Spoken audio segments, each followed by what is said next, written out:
आज हम आपको रामायण का एक अनोखा किस्सा बताने जा रहे हैं। जब माता सीता के क्रोध के भागी बने थे, ये प्राणी और आज भी उस श्राप को भोग रहे हैं। यह श्राप उन प्राणियों को दिया गया था जिन्होंने माता सीता और भगवान राम के समक्ष झूठ बोला था। आज भी सीता माता का श्राप झेल रही है फल्गु नदी, गायें और केतकी के फूल। जानिए क्या थी वजह दोस्तों।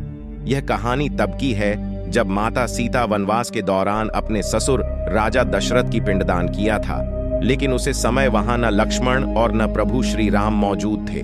पिंडदान का प्रमाण देने के लिए सीता माता ने भगवान राम से कहा कि फल्गु नदी की रेत, केतकी के फूल, गाय और वटवृक्ष मेरे द्वारा किए गए श्राद्ध कर्म की गवाही दे सकते हैं। लेकिन फल्गु नदी, गाय और केतकी के फूल तीनों इस बात से मुकर गए।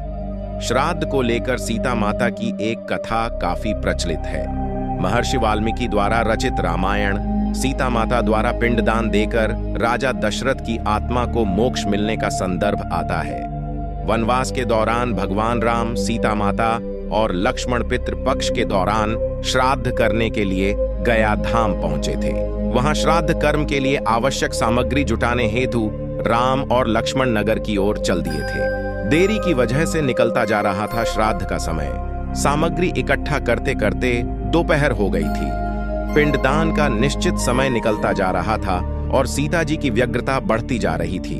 तभी राजा दशरथ की आत्मा ने पिंडदान की मांग कर दी। गया जी के आगे फल्गु नदी पर अकेली माता सीता असमंजस में पड़ गईं। उन्होंने फल्गु नदी के साथ वटवृक्ष, केतकी के फूल और गाय को साक्षी मानकर बालू का पिंड बनाकर स्वर्गीय राजा दशरथ के निमित्त पिंड दान दे दिया।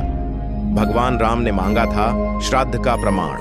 थोड़ी देर में भगवान राम और लक्ष्मण लौटे तो उन्होंने कहा कि समय निकल जाने के कारण मैंने स्वयं पिंड दान कर दिया। बिना सामग्री के पिंड दान कैसे हो सकता है, इसके लिए राम ने सीता से प्रमाण मांगा।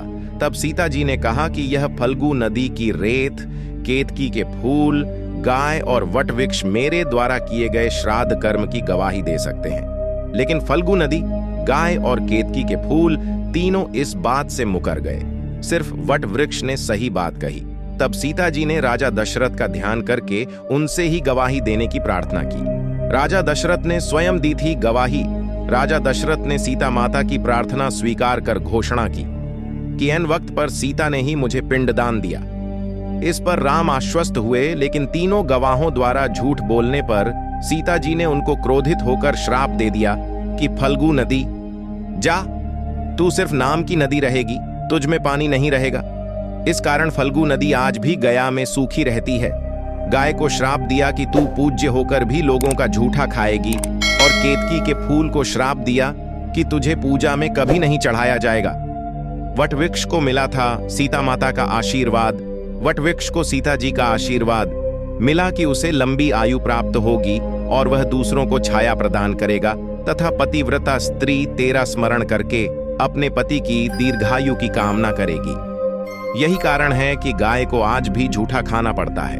केतकी के फूल को पूजा पाठ में वर्जित रखा गया है और फल्गु नदी के तट पर सीता कुंड में पानी के अभाव में आज भी सिर्फ बालू या रेत से पिंडदान दिया जाता है।